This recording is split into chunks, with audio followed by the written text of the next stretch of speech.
ओम नमो भगवते वासुदेवाय। हरे कृष्णा। आप सभी भक्तों का दिन शुभ और मंगलमय हो। आज दिनांक 9 मई 2026 शनिवार का पावन दिन है। आज ज्येष्ठ मास के कृष्ण पक्ष की सप्तमी तिथि प्रातः लगभग 9:08 तक रहेगी। उसके बाद अष्टमी तिथि का प्रारंभ हो जाएगा।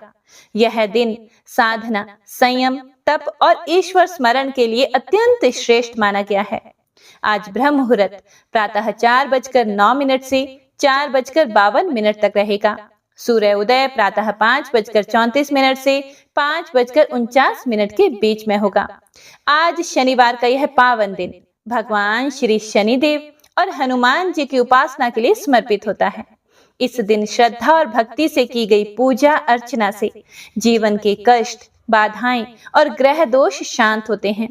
ऐसी मान्यता है कि सच्चे मन से भगवान का स्मरण करने और कथा श्रवण करने से दुखों का नाश होता है और जीवन में सुख शांति का आगमन होता है।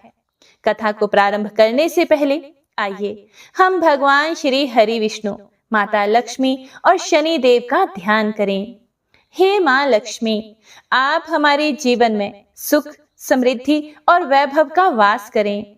हे श्री हरि विष्णु, हमें धर्म के मार्ग पर चलने की प्रेरणा दें और हमारे जीवन को पवित्र बनाएं।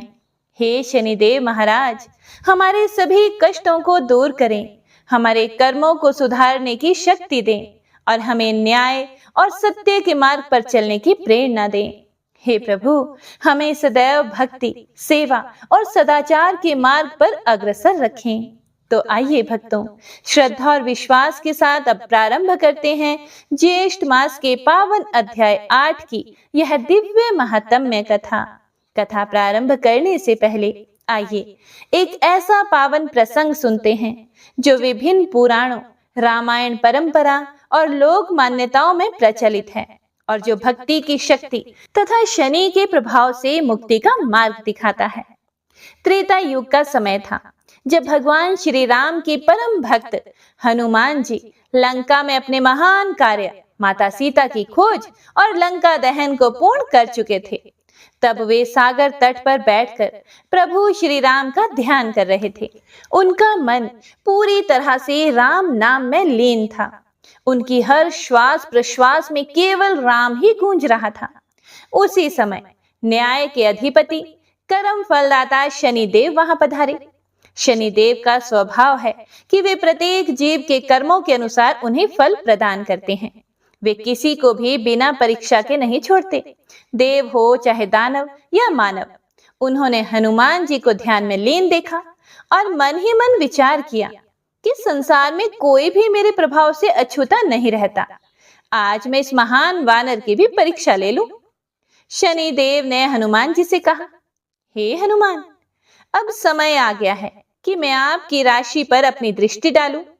यह मेरी प्रकृति है और इससे कोई भी बच नहीं सकता। हनुमान जी ने अत्यंत विनम्रता से उत्तर दिया। हनुमान जी बोले कि हे देव, मैं तो अपने प्रभु श्री राम की सेवा और स्मरण में ही लीन रहता हूँ। यदि यह आपके कर्तव्य में है तो आप अवश्य ही अपना कर्तव्य पूरा करें। जैसे ही शनिदेव हनुमान जी के शरीर पर चढ़ने लगे, हनुमान जी ने अपनी लंबी और दिव्य पूंछ को फैलाया और उसे अपने चारों ओर लिपेट लिया। वे उसी अवस्था में ध्यान मगन रहे और राम नाम का जाप करते रहे। उनकी पूंछ के घेरे में शनिदेव फंस गए और जैसे जैसे हनुमान जी अपनी पूंछ को कसते गए, शनिदेव को अत्यंत कष्ट होने लगा। वह पीड़ा इतनी बढ़ गई कि शनिदेव व्याकुल होकर पुकार उठे, हे पवन पुत्र, मुझे क्षमा करें। मैं आपकी भक्ति और आपके बल को नहीं पहचान पाया। हनुमान जी का स्वभाव करुणामय है। वे तुरंत शांत हो गए और अपनी पूंछ को ढीला कर दिया। शनिदेव मुक्त हो गए और हनुमान जी के सामने हाथ जोड़कर खड़े हो गए। उन्होंने कहा कि हे महाबली, आपने मुझे यह अनुभव करा दिया कि सच्चे भक्त पर किसी भी ग्रह का कोई प्रभाव नहीं पड़ता। आपकी भक्ति और प्रभु श्री राम के प्रति आपकी निष्ठा तो अद्वितीय है। तब प्रसन्न होकर शनिदेव ने हनुमान जी को वरदान दिया कि हे पवन पुत्र, जो भी भक्त शनिवार के दिन आपका स्मरण करेगा, आपकी पूजा करेगा, आपकी कथा और हनुमान चालीसा का पाठ करेगा, उस पर मेरी कुदृष्टि कभी नहीं पड़ेगी। उसके जीवन के कष्ट, बाधाएं और दुख दूर हो जाएंगे।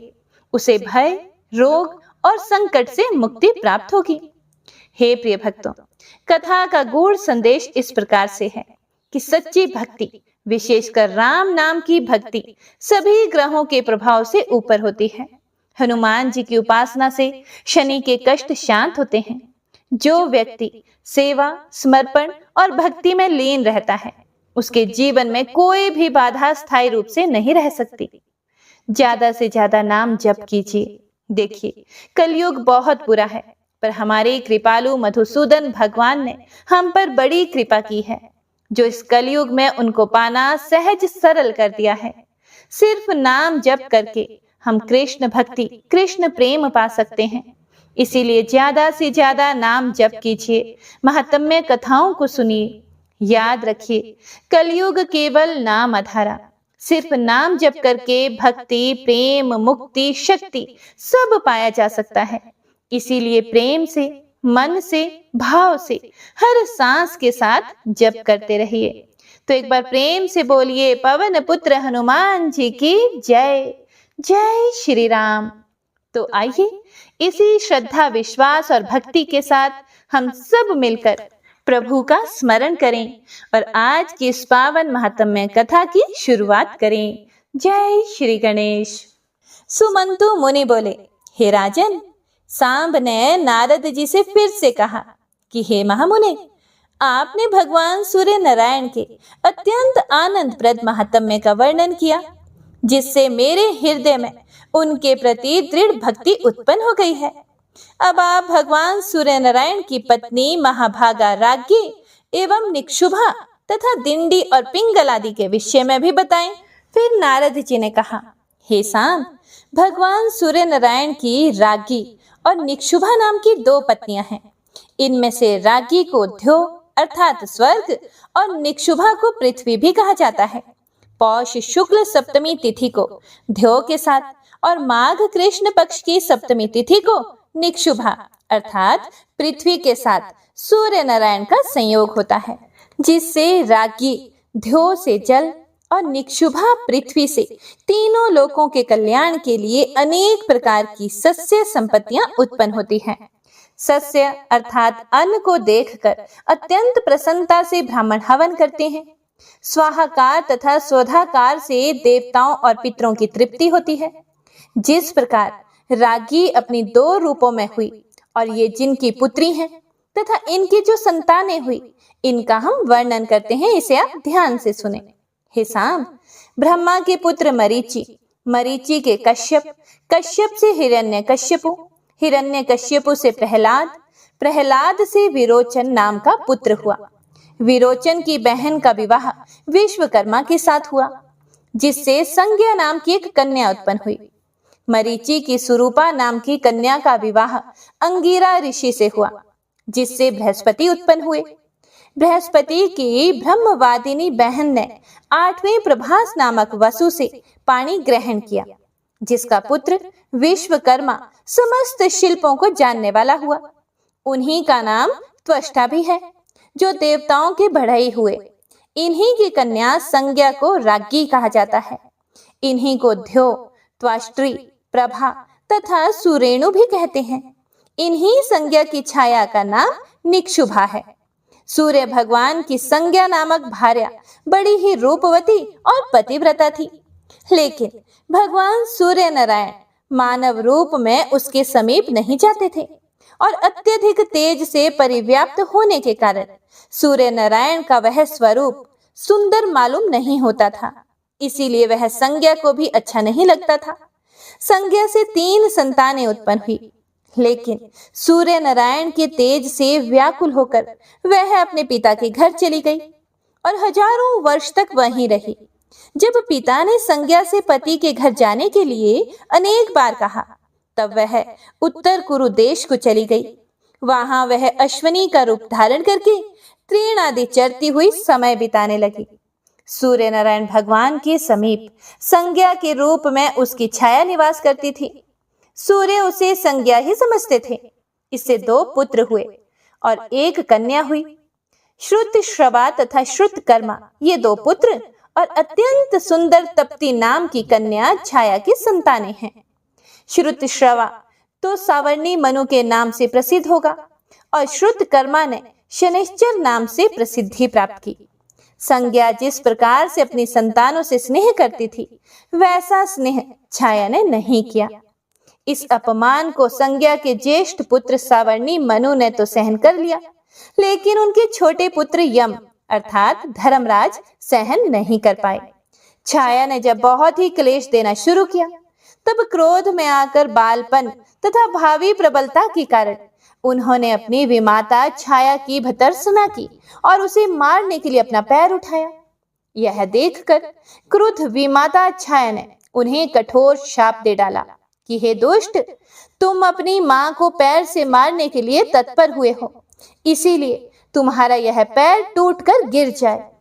छाया के शाप से विवल होकर यम अपने पिता के पास गए और उन्हें वह सारा वृतांत कह सुनाया। और पुत्र की बातें सुनकर सूर्य नारायण ने कहा कि हे पुत्र, इसमें कुछ विशेष कारण हो सकता है, क्योंकि अत्यंत धर्मात्मा तुम जैसे पुत्र के ऊपर माता को क्रोध आया है। सभी पापों का तो निदान है, लेकिन माता का शाप कभी अन्यथा नहीं हो सकता। पर मैं तुम्हारे ऊपर अधिक स्नेह के कारण एक उपाय कहता हूँ। यदि तुम्हारे पैर के मांस को लेकर कृमि भूमि पर चले जाएं, तो इससे माता का शाप भी सत्य होगा और तुम्हारे पैर की रक्षा भी हो जाएगी। सुमंतु मुनि ने आगे कहा कि हे राजन, इस प्रकार पुत्र को आश्वासन देकर सूर्य नारायण छाया के समीप जाकर बोले कि हे छाया, तुम इनसे स्नेह क्यों नहीं करती हो? माता के लिए तो सभी संतानें समान ही होनी चाहिए। ऐसा सुनकर छाया ने कोई उत्तर नहीं दिया, जिससे कि सूर्य नारायण भगवान को क्रोध आ गया और वे शाप देने के लिए तत्पर हो गए। छाया भगवान सूर्य को क्रुद्ध देखकर भयभीत हो गई और उसने अपना संपूर्ण वृतांत उन्हें बता डाला। तब सूर्य अपने ससुर विश्वकर्मा के पास गए।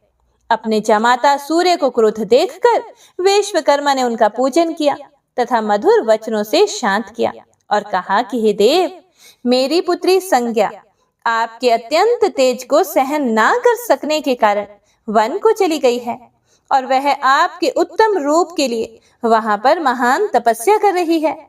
फिर ब्रह्मा जी ने मुझे आज्ञा दी है कि यदि उनकी अभिरुचि हो तो तुम संसार के कल्याण के लिए सूर्य को तराश कर उत्तम रूप बनाओ। विश्वकर्मा का यह वचन सूर्य नारायण ने स्वीकार कर लिया और तब विश्वकर्मा ने शाक द्वीप में सूर्य नारायण को भ्रमी अर्थात खराद पर चढ़ाकर उनके प्रचंड तेज को खराद डाला, जिससे उनका रूप बहुत कुछ सौम्य बन गया। सूर्य नारायण ने भी अपने योग बल से इस बात की जानकारी की कि संपूर्ण प्राणियों से अदृश्य हमारी पत्नी संज्ञा अश्वनी के रूप को धारण करके उत्तर कुरु में निवास कर रही है। इसीलिए सूर्य भी स्वयं अश्व का रूप धारण करके उसके पास आकर मिले और उसके फलतः कालांतर में अश्वनी से देवताओं के वैद्य जुड़वा अश्वनी कुमारों का जन्म हुआ। उनके नाम है नासत्य तथा दस्त्र। इनके पश्चात सूर्य नारायण ने अपना वास्तविक रूप धारण किया। उस रूप को देखकर संज्ञा अत्यंत प्रीति से प्रसन्न हुई और वह उनके समीप गई और फिर उसके बाद संज्ञा से रेवंत नाम का पुत्र उत्पन्न हुआ, जो भगवान सूर्य नारायण के समान ही सौंदर्य संपन्न था। हे प्रिय भक्तों, इस प्रकार सावर्णी मनु, यम, यमुना, शनि, तप्ती, 2 अश्विनी कुमार, वैवस्वत मनु और रेवंत, ये सब सूर्य भगवान की संतानें हुई। यम की भगिनी यमी यमुना नदी बनकर प्रवाहित हुई।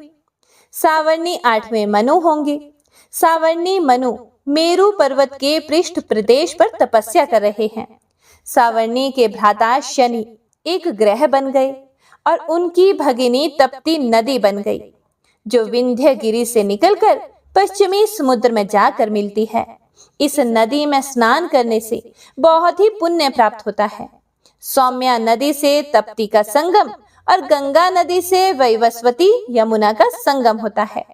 दोनों अश्विनी कुमार देवताओं के वैद्य हैं, जिनकी विद्या से ही वैद्यगण भूमि पर अपना जीवन निर्वाह करते हैं। सूर्य नारायण ने अपने समान रूप वाले रेवंत नामक पुत्र को अश्वों का स्वामी बनाया। जो मानव अपने गंतव्य मार्ग के लिए रेवंत की पूजा करके प्रस्थान करता है, उसे रास्ते में क्लेश नहीं होता। विश्वकर्मा के द्वारा सूर्य नारायण को खराद पर चढ़ाकर जो तेज ग्रहण किया गया, उससे उन्होंने भगवान सूर्य की पूजा करने के लिए भोजकों को उत्पन्न किया। जो अमित तेजस्वी सूर्य नारायण की संतानों उत्पत्ति की इस कथा को सुनता अथवा पढ़ता है, वह सभी पापों से मुक्त होकर सूर्य लोक में दीर्घ काल तक रहने के बाद पृथ्वी पर चक्रवर्ती राजा होता है। हे प्रिय भक्तों, आगे सूर्य भगवान को नमस्कार और प्रदक्षिणा करने का फल और विजय सप्तमी व्रत की विधि सुनते हैं। देव ऋषि नारद ने कहा कि हे सांब, अब मैं आपको भगवान सूर्य नारायण के पूजन, उनके निमित्त दिए गए दान तथा उनको किए गए प्रणाम और प्रदक्षिणा के फल के विषय में दिंडी और ब्रह्मा जी का संवाद सुनाता हूँ, ध्यान से सुनो। ब्रह्मा जी एक बार दिंडी से बोले कि हे दिंडिन, सूर्य भगवान का पूजन, उनकी स्तुति, जप, प्रदक्षिणा तथा उपवास आदि करने से अभीष्ट फल की प्राप्ति होती है। सूर्य नारायण को नमन होकर प्रणाम करने के लिए भूमि पर जैसे ही सिर का स्पर्श होता है, वैसे ही तत्काल सभी पातक नष्ट हो जाते हैं। जो मनुष्य भक्ति पूर्वक सूर्य नारायण की प्रदक्षिणा करता है, उसे सप्तद्वीपा वसुमती की प्रदक्षिणा का फल प्राप्त हो जाता है और वह समस्त रोगों से मुक्त होकर अंत समय में सूर्य लोक को प्राप्त करता है। लेकिन प्रदक्षिणा में पवित्रता का ध्यान रखना अति आवश्यक है। इसीलिए जूता या खड़ाऊ आदि पहनकर प्रदक्षिणा नहीं करनी चाहिए। जो मनुष्य जूता या खड़ाऊ पहनकर सूर्य मंदिर में प्रवेश करता है, वह 80 पत्र वन नामक घोर नरक में जाता है।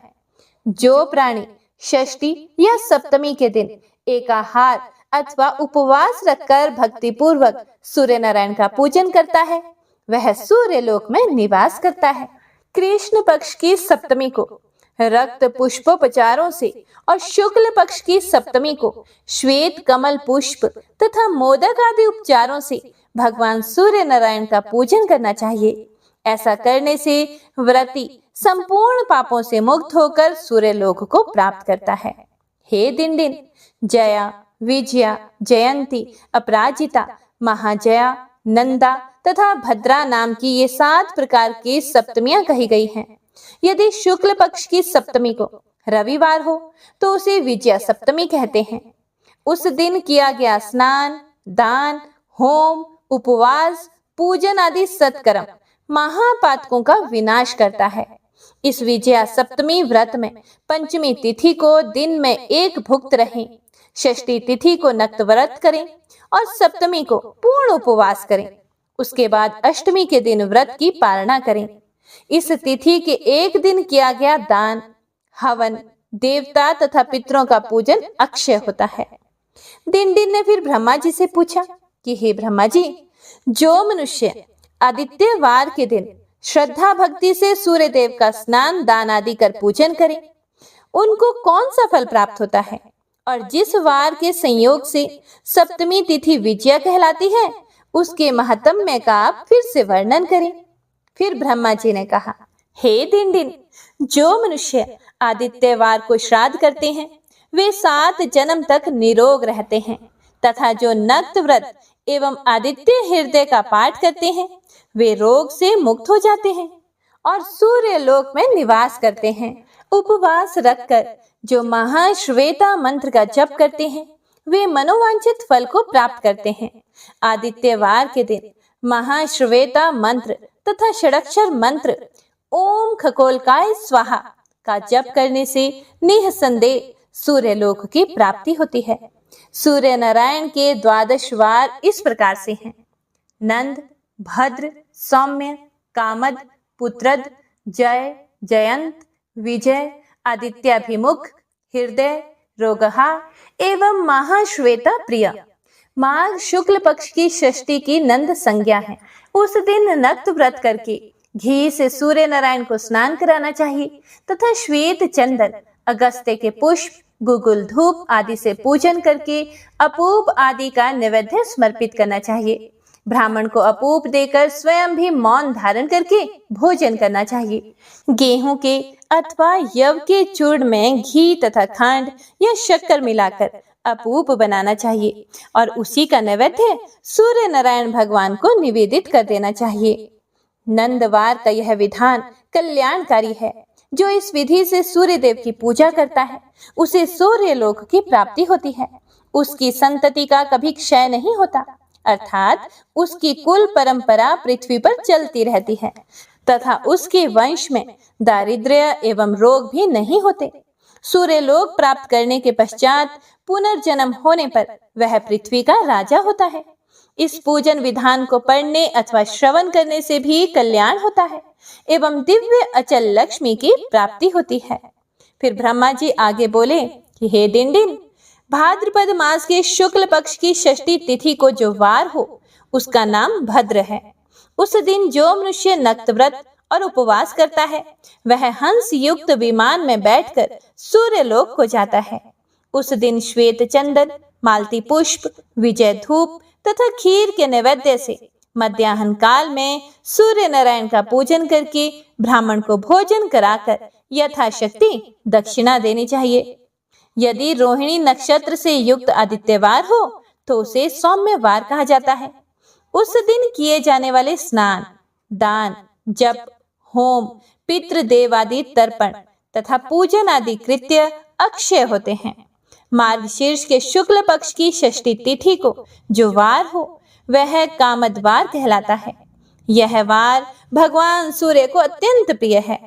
इस दिन जो भक्ति और श्रद्धा से सूर्य नारायण की पूजा करता है वह सभी पातकों से विमुक्त होकर सूर्य लोक में निवास करता है।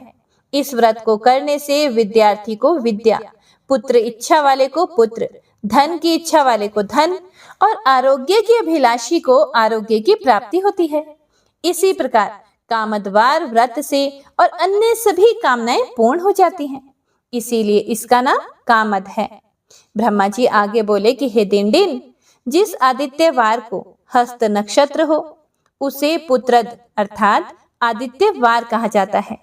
उस दिन उपवास करना चाहिए और श्राद्ध करके मध्यम पिंड का प्राशन करना चाहिए।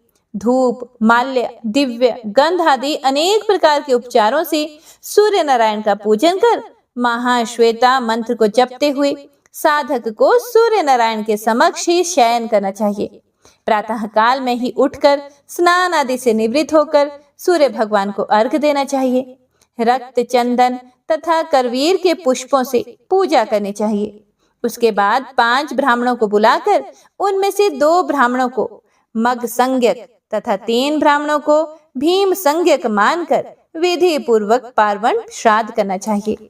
श्राद्ध के समाप्त होने पर मध्यम पिंड को भगवान सूर्य के सामने रखकर निम्नलिखित मंत्र से भक्षण करना चाहिए। स एष पिंडो देवेश यो अभिष्ट स्तव सर्वदा अश्रनामी पश्यते तुभ्यम तेन में संततिर भवेत। इस विधान से पूजा करने पर सूर्य नारायण निश्चित ही पुत्र प्रदान करते हैं। इस प्रकार उपवास पूर्वक व्रत को करने से धन, धान्य, सुवर्ण, सुख, आरोग्य तथा सूर्य लोक भी प्राप्त होता है, किंतु विशेष रूप से पुत्र प्राप्ति का ही फल है। इसी से इस वार को पुत्रद कहते हैं। ब्रह्मा जी ने कहा कि हे डिंडिन, दक्षिणायन के दिन जो वार हो वह जयवार कहा जाता है। इस दिन किया गया उपवास, नक्त व्रत, स्नान, दान तथा जप भगवान सूर्य में 100 गुनी प्रीति बढ़ाने वाला होता है। इसीलिए सूर्य में 100 गुनी प्रीति बढ़ाने वाले इस नक्त व्रत आदि को अवश्य ही करना चाहिए। यदि उत्तरायण के दिन रविवार हो तो उसे जयंतवार कहते हैं। इस दिन भगवान सूर्य स्नान, दान आदि कर्म तथा पूजन करने वालों को 1000 गुना फल प्राप्त होता है।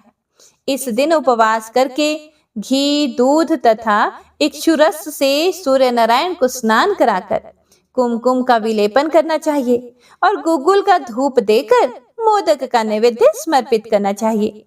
इस प्रकार भगवान सूर्य नारायण का पूजन करके तिल से हवन करना चाहिए। उसके बाद यथाशक्ति ब्राह्मणों को मोदक, तिल तथा शिशकुली अर्थात पूरी का भोजन कराना चाहिए। ब्रह्मा जी आगे बोले, हे दिनदिन, शुक्ल पक्ष में रोहिणी नक्षत्र से युक्त सप्तमी तिथि को विजय संज्ञक आदित्यवार कहते हैं। यह संपूर्ण पापों और भयों को नष्ट कर देता है। उस दिन संपन्न किए गए पुण्य कर्म कोटि गुना फल प्रदान करते हैं। हे दिनदिन, माघ मास के कृष्ण पक्ष की सप्तमी को जो दिन हो उसे आदित्याभिमुख कहते हैं। उस दिन प्रातः काल ही स्नान करके गंध पुष्प आदि उपचारों से सूर्य नारायण की पूजा करनी चाहिए। उसके बाद रक्त चंदन के काष्ठ से बने हुए स्तंभ का आश्रय लेकर सूर्य देव की ओर मुख करके महाश्वेता मंत्र जपते हुए सायंकाल तक खड़ा रहना चाहिए। उसके बाद ब्राह्मण को भोजन कराकर दक्षिणा देनी चाहिए। उसके बाद मौन होकर स्वयं भी भोजन करना चाहिए। जो मनुष्य इस व्रत का विधि पूर्वक पालन करते हैं उन्हें भगवान सूर्य नारायण का अनुग्रह प्राप्त होता है। हे दिनदिन, संक्रांति के दिन यदि रविवार हो तो उसका नाम हृदयवार होता है। वह आदित्य के हृदय को अत्यंत प्रिय है। उस दिन नक्त व्रत करके मंदिर में सूर्य नारायण के अभिमुख 108 बार आदित्य हृदय का पाठ करना चाहिए अथवा सायंकाल तक भगवान सूर्य का हृदय में ध्यान करना चाहिए। सूर्यास्त होने के बाद घर आकर यथाशक्ति ब्राह्मण को भोजन कराएं तथा मौन पूर्वक स्वयं भी खीर का भोजन करके सूर्य देव का स्मरण करते हुए भूमि पर ही शयन करें।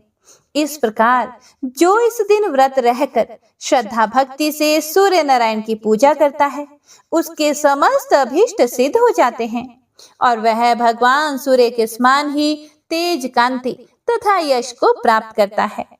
ब्रह्मा जी बोले, हे दिनदिन, यदि आदित्यवार को उत्तरा फाल्गुनी नक्षत्र पड़े तो उसे रोग हावार कहते हैं। यह संपूर्ण रोगों और भयों को दूर करने वाला है। इस दिन जो गंध पुष्प आदि उपचारों से भगवान सूर्य नारायण का पूजन करता है वह सभी रोगों से मुक्त हो जाता है तथा सूर्य लोक को प्राप्त होता है। मंदार के पत्रों का डोना बनाकर उसी में उसी के फूल रखकर रात्रि में भगवान सूर्य नारायण के सामने रख देना चाहिए तथा प्रातः काल उठकर उन्हीं फूलों से उनका पूजन करना चाहिए। उसके बाद खीर का भोजन करके व्रत की समाप्ति करनी चाहिए। हे दिनदिन, यदि सूर्य ग्रहण के दिन रविवार हो तो उसे महाश्वेतवार कहते हैं। वह भगवान सूर्य को अति प्रिय है। उस दिन उपवास करके पवित्रता के साथ गंध पुष्प आदि उपचारों से भक्ति पूर्वक सूर्य नारायण का पूजन करके महाश्वेता मंत्र का जप करें। उसके बाद महाश्वेता की पूजा करके सूर्य नारायण की पूजा करने का विधान है।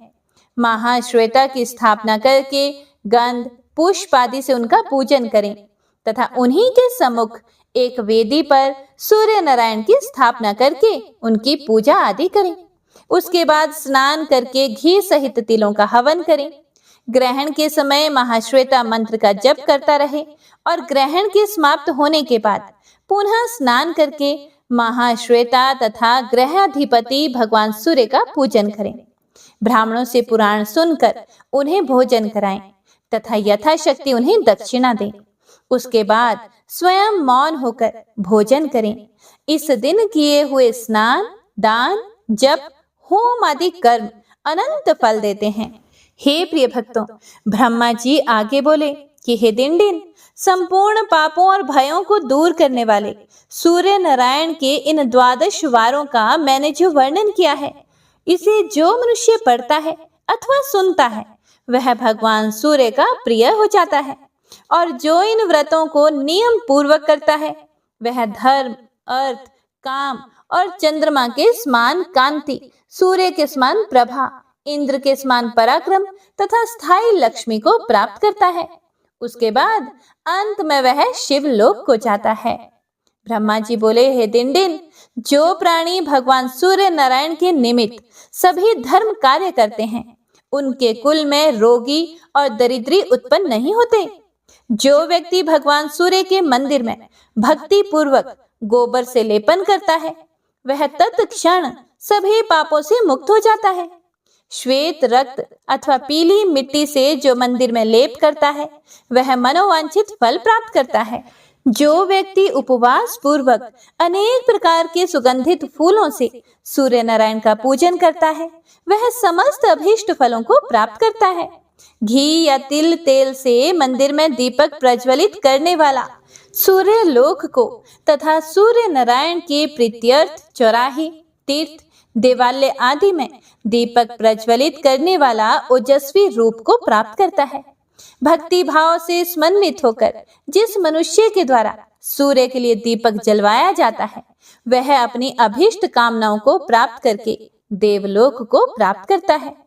जो चंदन, अगरू, कुमकुम, कपूर तथा कस्तूरी आदि मिलाकर तैयार किए गए उपटन से सूर्य नारायण के शरीर का लेपन करता है वह करोड़ों वर्ष तक स्वर्ग में विहार करके पुनः पृथ्वी पर सभी इच्छाओं से संतृप्त रहता है और समस्त लोकों का पूज्य बनकर चक्रवर्ती राजा होता है। चंदन और जल से मिश्रित पुष्पों के द्वारा सूर्य को अर्घ प्रदान करने पर पुत्र, पौत्र, पत्नी सहित स्वर्गलोक में पूज्य होता है। सुगंधित पदार्थ तथा पुष्पों से युक्त जल के द्वारा सूर्य को अर्घ देकर मनुष्य देवलोक में बहुत समय तक रहकर फिर से पृथ्वी पर राजा होता है। स्वर्ण से युक्त जल अथवा लाल वर्ण के जल से अर्घ देने पर करोड़ों वर्ष तक स्वर्गलोक में पूजित होता है। कमल पुष्प से सूर्य की पूजा करके मनुष्य स्वर्ग को प्राप्त करता है। श्रद्धा भक्ति पूर्वक सूर्य नारायण को गुगुल तथा घी मिश्रित धूप देने से तत्काल ही सभी पापों से मुक्ति मिल जाती है। जो मनुष्य पूर्वाहन में भक्ति और श्रद्धा से सूर्य देव का पूजन करता है उसे सैकड़ों कपिला गौदान करने का फल मिलता है। मध्याह्न में जो जितेंद्रिय होकर उनकी पूजा करता है उसे भूमि दान और 100 गौदान का फल प्राप्त होता है। सायंकाल की संध्या में जो मनुष्य पवित्र होकर श्वेत वस्त्र तथा पगड़ी धारण करके भगवान भास्कर की पूजा करता है उसे 1000 गौओं के दान का फल प्राप्त होता है। जो मनुष्य अर्धरात्रि में भक्ति पूर्वक भगवान सूर्य की पूजा करता है उसे जाति स्मरता प्राप्त होती है और उसके कुल में धार्मिक व्यक्ति उत्पन्न होते हैं। प्रदोष वेला में जो मनुष्य भगवान सूर्य देव की पूजा करता है वह स्वर्ग लोक में अक्षय काल तक आनंद का उपभोग करता है। प्रभात काल में भक्ति पूर्वक सूर्य की पूजा करने पर देवलोक की प्राप्ति होती है। इस प्रकार सभी वेलाओं में अथवा जिस किसी भी समय जो मनुष्य भक्ति पूर्वक मंदार पुष्पों से भगवान सूर्य की पूजा करता है वह तेज में भगवान सूर्य के समान होकर सूर्य लोक में पूज्य बन जाता है। जो व्यक्ति दोनों अयन संक्रांतियों में भगवान सूर्य की भक्ति पूर्वक पूजा करता है वह ब्रह्मा के लोक को प्राप्त करता है और वहां देवताओं द्वारा पूजित होता है। ग्रहण आदि अवसरों पर पूजन करने वाला चिंतित नहीं होता। जो निद्रा से उठने पर सूर्य देव को प्रणाम करता है उसे प्रसन्न होकर भगवान अभिलषित गति प्रदान करते हैं। उदय काल में सूर्य देव को मात्र एक दिन यदि घृत से स्नान करा दिया जाए तो 1,00,000 गौदान का फल प्राप्त होता है। गाय के दूध द्वारा स्नान कराने से पुंडरीक यज्ञ का फल मिलता है। इक्षुर रस से स्नान कराने पर अश्वमेध यज्ञ के फल का लाभ होता है। भगवान सूर्य के लिए पहली बार ब्याई हुई सुपुष्ट गौ तथा शस्य प्रदान करने वाली पृथ्वी का जो दान करता है वह अचल लक्ष्मी को प्राप्त करके पुनः सूर्य लोक को चला जाता है और गौ के शरीर में जितने रोए होते हैं उतने ही करोड़ वर्ष तक वह सूर्य लोक में पूजित होता है। जो मनुष्य भगवान सूर्य के निमित्त भेरी, शंख, वेणु आदि वाद्य दान करते हैं वे सूर्य लोक को जाते हैं। जो मनुष्य भक्ति भाव से सूर्य नारायण की पूजा करके उन्हें छत्र, ध्वजा, पताका, वितान, चामर तथा सुवर्ण दंड आदि समर्पित करता है वह दिव्य छोटी छोटी किंकणियों से युक्त सुंदर विमान के द्वारा सूर्य लोक में जाकर आनंदित होता है और चिरकाल तक वहां रहकर फिर से मनुष्य जन्म ग्रहण करके सभी राजाओं के द्वारा अभिवंदित राजा होता है। जो मनुष्य विविध सुगंधित पुष्पों तथा पत्रों से सूर्य की अर्चना करता है और विविध स्तोत्रों से सूर्य का संस्तवन गान आदि करता है, वह उन्हीं के लोक को प्राप्त होता है। जो पाठक और चारण गण सदा प्रातः काल सूर्य संबंधी ऋचाओं एवं विविध स्तोत्रों का उपगान करते हैं, वे सभी स्वर्गगामी होते हैं। जो मनुष्य अश्वों से युक्त सुवर्ण, रजत या मणि जड़ित सुंदर रथ अथवा दारुमय रथ सूर्य नारायण को समर्पित करता है, वह सूर्य के वर्ण के समान किंकिणी जाल माला से समन्वित विमान में बैठकर सूर्य लोक की यात्रा करता है। जो लोग वर्ष भर या 6 मास नित्य इनकी रथ यात्रा करते हैं, वे उस परम गति को प्राप्त करते हैं जिसे ध्यानी, योगी तथा सूर्य भक्त के अनुगामी श्रेष्ठ जन प्राप्त करते हैं। जो मनुष्य भक्ति भाव समन्वित होकर भगवान सूर्य के रथ को खींचते हैं, वे बार बार जन्म लेने पर भी निरोग तथा दरिद्रता से रहित होते हैं। जो मनुष्य भास्कर देव की रथ यात्रा करते हैं, वे सूर्य लोक को प्राप्त करके यथाभिलषित सुख का आनंद प्राप्त करते हैं। लेकिन जो मोह अथवा क्रोधवश रथ यात्रा में बाधा उत्पन्न करते हैं, उन्हें पाप कर्म करने वाले मंदेह नामक राक्षस ही समझना चाहिए। सूर्य भगवान के लिए धन, धान्य, हिरण्य अथवा विविध प्रकार के वस्त्रों का दान करने वाले परम गति को प्राप्त होते हैं। गौ, भैंस अथवा हाथी या सुंदर घोड़ों का दान करने वाले लोग अक्षय अभिलाषाओं को पूर्ण करने वाले अश्वमेध यज्ञ के फल को प्राप्त करते हैं और उन्हें उस दान से 1000 गुना पुण्य लाभ होता है। जो सूर्य नारायण के लिए खेती करने योग्य सुंदर उपजाऊ भूमि दान देते हैं, वह अपनी पीढ़ी से पहले के 10 कुल और बाद के 10 कुल को तार देते हैं तथा दिव्य विमान से सूर्य लोक को चले जाते हैं। जो बुद्धिमान मनुष्य भगवान सूर्य के लिए भक्ति पूर्वक ग्राम दान करता है, वह सूर्य के समान वर्ण वाले विमान में आरूढ़ होकर परम गति को प्राप्त होता है।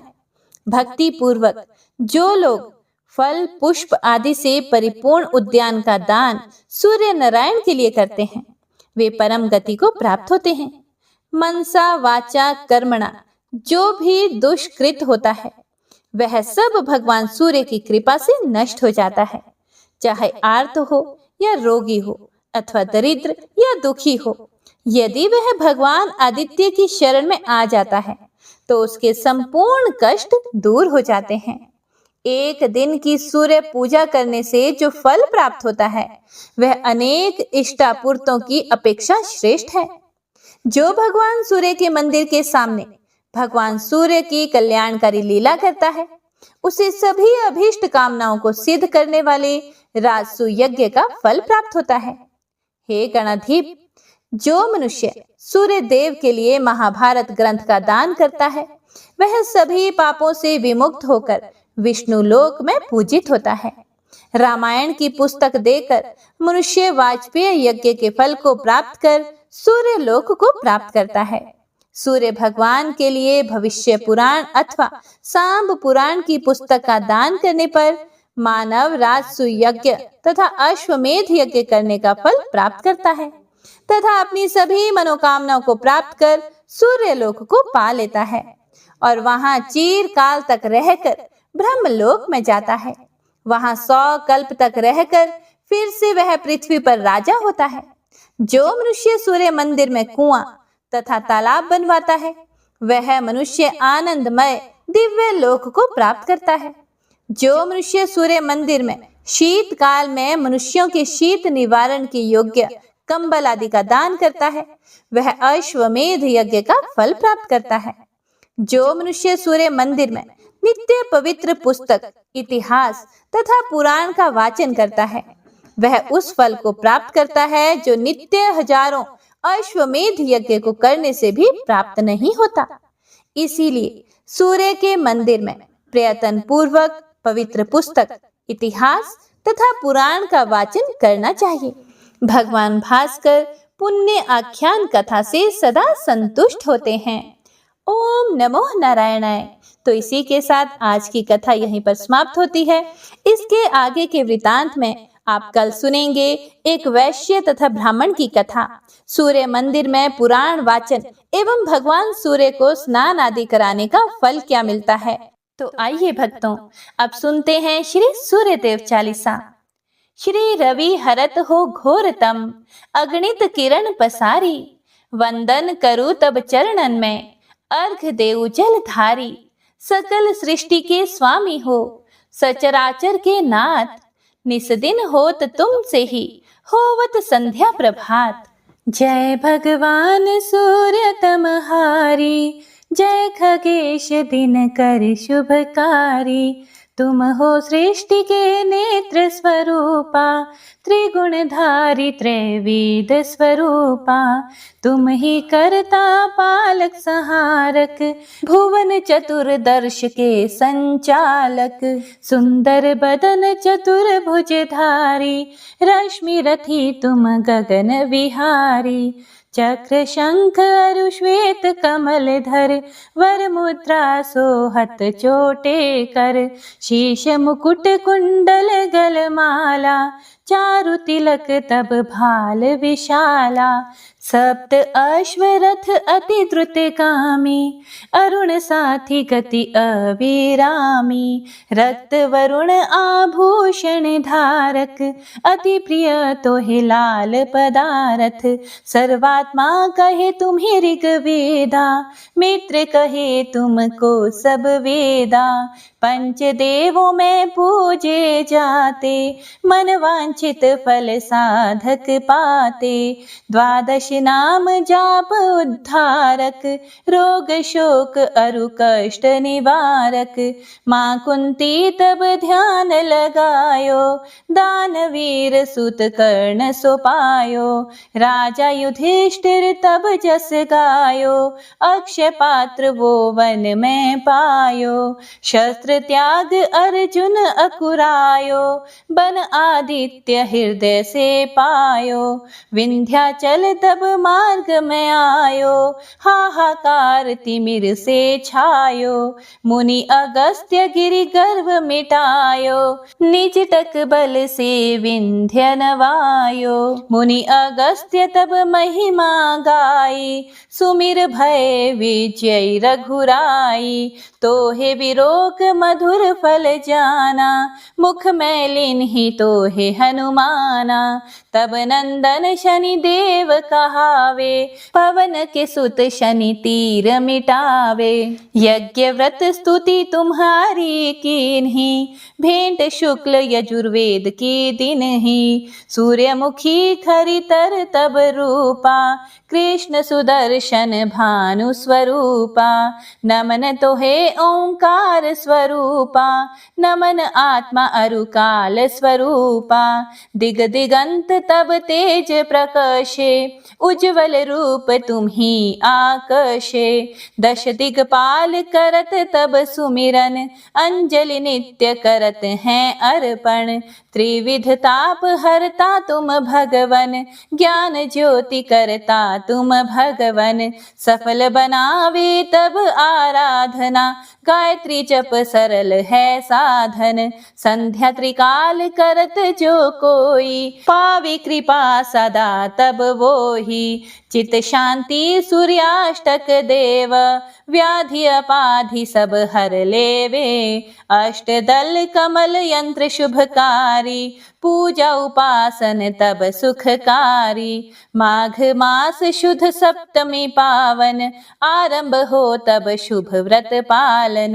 भानु सप्तमी मंगलकारी, भक्ति दायिनी दोषण हारी। रविवासर जो तुमको ध्यावे, पुत्रादिक दुख वैभव पावे। पाप रूपी पर्वत के विनाशी, व्रज रूप तुम हो अविनाशी। राहु आन तब ग्रास बनावे, ग्रहण सूर्यता को लग जावे। धर्म दान तप करते हैं साधक, मिटत राहु तब पीड़ा बाधक। सूर्य देव तब कृपा कीजे, दीर्घ आयु बल बुद्धि दीजे, सूर्य उपासना कर नित ध्यावे, कुष्ठ रोग से मुक्ति पावे, दक्षिण दिशा तोरी गति जावे, दक्षिणायन वो ही कहलावे, उत्तर मार्गी तोरो रथ होवे, उत्तरायण तब वो कहलावे, मन अरु वचन कर्म हो पावन, संयम करता भलित आराधना। भरत दास चिंतन करत, घर दिन कर तब ध्यान, रखियो कृपा इस भक्त पे, तुम्हारी सूर्य भगवान। जय सूर्यदेव।